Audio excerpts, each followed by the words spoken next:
new organisms or developments immigrate or emigrate into them. For the Great Lakes, the invasive species, the zebra mussel, has driven many native species of mussel and clam to the brink of extinction. In a broader sense, the government has affected many communities across America with its move to natural gas. The nation's leading predecessor, coal, has multiple very harmful effects to the environment. From sulfur dioxide to nitrogen oxides, the burning of coal leads to acid rain, cardiovascular effects, and many other harmful effects on both humans and ecosystems.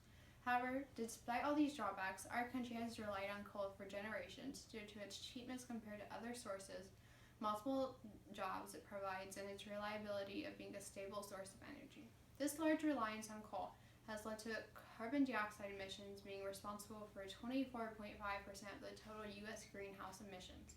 Carnegie Institution for Science states that the emissions from the burning of coal or a gallon of gas has an effect on the climate 100,000 times greater than the heat given off by burning a fossil fuel itself. The burning of fossil fuel is undoubtedly the globe's biggest source of human-caused greenhouse and the primary cause of climate change. In 2009, Obama pledged that America would reduce its greenhouse gas emissions by 17%. By 2012, our net oil imports fell to the lowest level in 20 years, and America is now the leading producer of natural gas. Here in Richmond, we are lucky because we lay on both the outskirts of the Marcellus Shale, which stretches from New York to Ohio and Kentucky, and the New Albany Shale, which is located in Illinois. These shales are fine-grained sedimentary rock, which are great sources for petroleum and natural gas. Another well-known shale formation, besides the Marcellus, is the Barnett Shale in Texas. These two shale formations and the various others allow estimates of 200 trillion cubic feet of proven shale gas reserves and another 623 trillion unproven, technically recoverable reserves to be available to the U.S.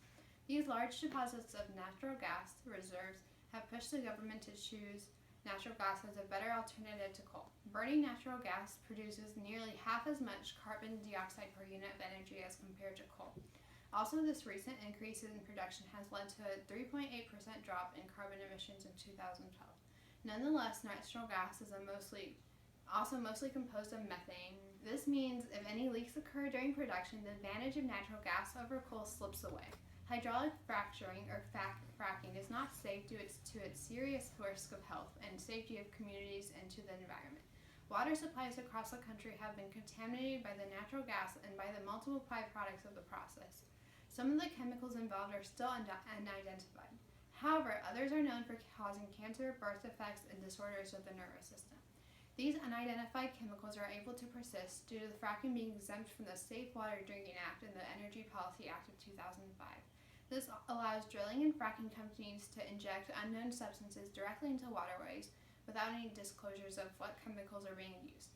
In the film Gasland by Josh Fox, the audience is able to see the direct effects of water contamination through the interviews with families who have drilling rigs on their properties and have experienced things like flaming faucets and smelling dirty water. Despite the environment drawbacks, jobs associated with the natural gas and coal industries are not the quality jobs that Americans deserve. These jobs are more fatal, and some workers have had to deal with toxic, radioactive, or carcinogenic materials without safety equipment due to the little worker safety restrictions. CJ's Law, named after C.J. Blevins, who was a rig worker killed in an unsafe site, is currently moving through the New York State Senate due to activists pushing for more regulations on worker safety laws. Finally, the U.S. has multiple other energy options it could shift to in order to generate greater benefits in the end. France derives 75% of its energy from nuclear energy, while the U.S. uses only 19.7%. This large amount of nuclear energy allows France to be the world's largest net exporter of electricity due to its low cost of generation. This also allows them to have very low CO2 emissions per capita from electricity generation due to over 90% of electricity coming from nuclear or hydro. Another source of energy is wind energy. However, specifically in our area, Hoosiers protest that increasing the amount of wind turbines would diminish quality of life. Despite this fallacy, Meadow Lake Wind Farm is near Brookston and Chalmers, Indiana, support 303 turbines. In the future, the EPA estimates that these facilities will generate enough electricity to generate 250,000 homes and eliminate 3.1 million tons of carbon dioxide emissions. Another source of energy that has been picking to beat is solar power. These photovoltaic cells will provide energy reliability and security and curb some of the fast-paced global warming impacts. Money invested in solar power also creates 2 to 3 more jobs than money invested in coal or natural gas. Overall, natural gas is a much better alternative to coal, yet the world still has other options it needs to consider in order to attack climate change and keep ecosystems working well with one another by picking a more environmental and community-friendly source of energy. Our ecosystems continue to change with human influence, so we should stop being an invasive species and shift to a more beneficial keystone species that helps everyone benefit.